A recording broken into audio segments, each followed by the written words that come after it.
Hello and welcome to today's edition of the Talk to a Podcast with the man himself, Mr. All-American, Mr. William Penn, the most humble guy on earth, Britton Vialis. Hey Trev, Good to have you on the show, Britt. pleasure to be here, man. Yeah, so let's get started first. Let's get down to the bones of this. Just tell us some things about yourself, where you're from, how you are, just So the basics. I'm from Naperville, Illinois. I was born and raised there. I started playing volleyball my junior year of high school. I played at a club called Sports Performance Volleyball. Pretty decent club. Had a lot of fun there. That ultimately led me here to William Penn.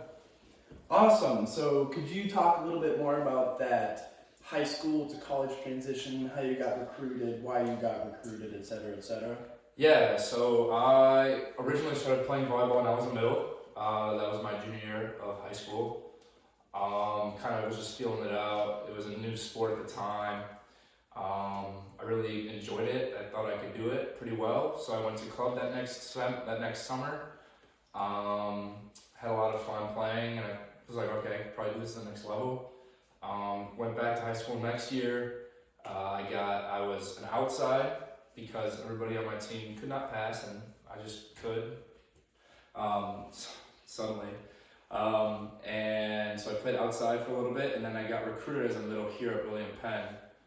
Initially, because on my club team where Coach Bentley actually saw me play, mostly I was a middle where the club actually mattered. So I've been being a middle and loving it ever since. Okay. So you're going to talk about your first impressions of William Penn, why you chose to stay, how it was in your freshman year? My first initial reaction of William Penn was that it was a smaller school. I went to my high school was pretty big, had about 8,000 kids there, so pretty big high school. So it was definitely a change for me, and I kind of liked it. I kind of like having a smaller, more tight-knit community, and the guys on the team were also a huge part of it. I mean, it just, from the second I got here, it just felt like I've been here forever. All the guys are super nice. Coach Bentley's a great coach. And yeah, I mean, I stay because the community around it. Mm-hmm. So what is going to be your team and your biggest challenge coming into this season? Personally, my biggest challenge is going to be to maintain a level head. I'm sure, and as you know, we had some pretty good guys on our team last year, and I had the opportunity to start last year as well. And it's just going to be a different dynamic than it was last year. We're just going to have a lot of new faces on the court. So just kind of stay level-headed and not expect what I expected from the guys last year and expect the same thing this year, because just the talent is just a little bit different. But I mean, hey, hard work beats talent.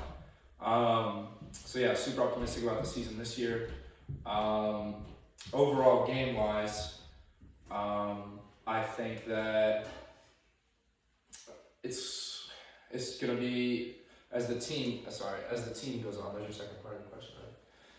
As the team dynamic is gonna be, it's pretty strong right now. I'd say we have 16 freshmen coming in, so it's very odd that the upperclassmen are outnumbered by the freshmen. So it's a lot of tomfoolery going around with the youngins, but everyone seems like they want to be here. They want to dial in. So super excited to keep pushing them forward and see where it goes.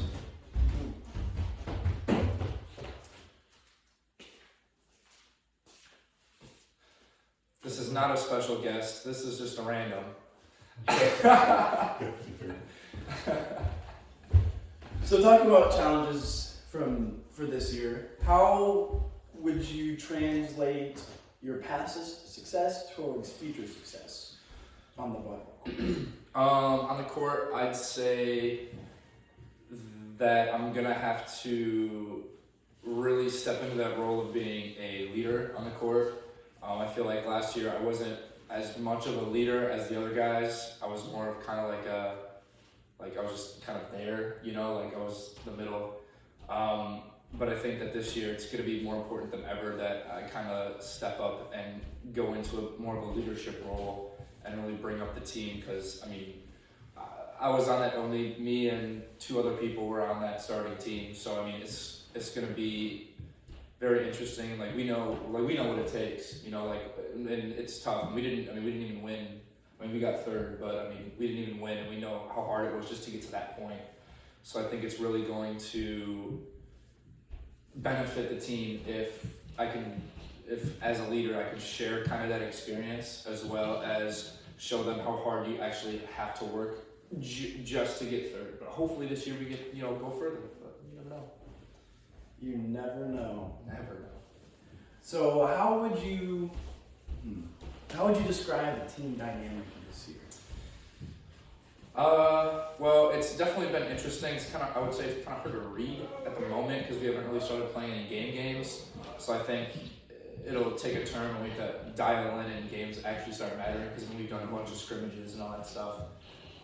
So it's been good, but right now the team dynamic is people want to get better, they want to know the game, they want to improve. It's just a matter of applying all that in game. So I think that at the moment the team dynamic is fun. Like it's a lot of fun. Like I feel like it's the same as like it's always been. Like I feel like the same, if not better. I feel like we had some toxicity leave with some of the guys last year. So I think this year it's gonna be the most like friendly and just outgoing culture that we've had. Okay. So coming off of your All-American breakout season, how are you going to combat teams' game planning for you specifically? I think it's going to be pretty challenging. I mean, I'm gonna expect every perfect ball that we get passed to. I'm gonna probably be getting blocked. So I'm assuming that I'll probably be looked at pretty heavily. And that's really challenging in the middle, especially because you don't really have a lot of time to think about where you're gonna hit that shot. And it's just gonna be harder than ever now, just because people are gonna want to double up. But I'm looking, creating new shots and just kind of letting it ride. And if people, my theory is if people are looking at me and want to heavily guard me, that's okay, because what that ultimately does is it opens up opportunities for the outsides or the pins or whoever. So I think that could actually work to our advantage in a sense, even though if I don't get as many sets. I mean, a dub's a dub, and there is no I in team. So Indeed, there is no I in team. It's called TEAM. The more you know. absolutely, I did not know that. Well, you're welcome. Thank you. It's an educational podcast. It is.